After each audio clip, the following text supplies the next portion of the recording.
เหนื่อยแล้วนะใช่ละรับนอนหนึ่งตัวมา3 เดือ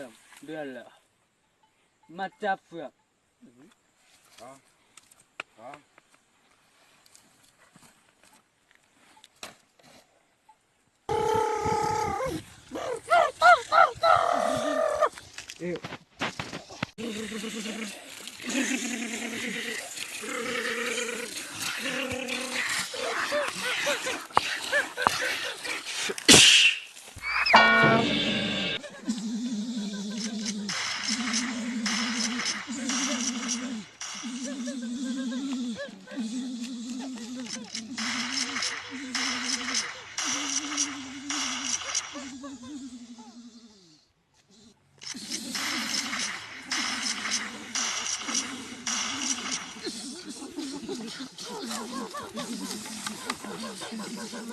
เฮ้ย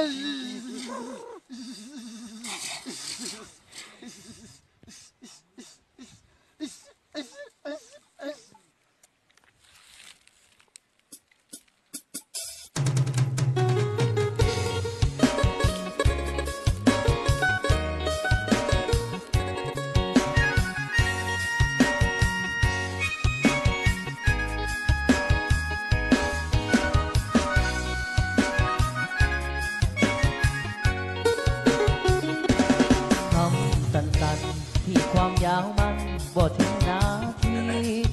อาจทำลายหลายล้านนาที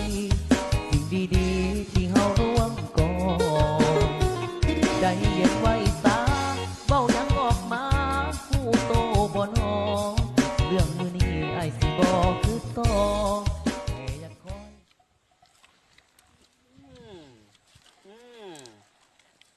น่าจะอร่อย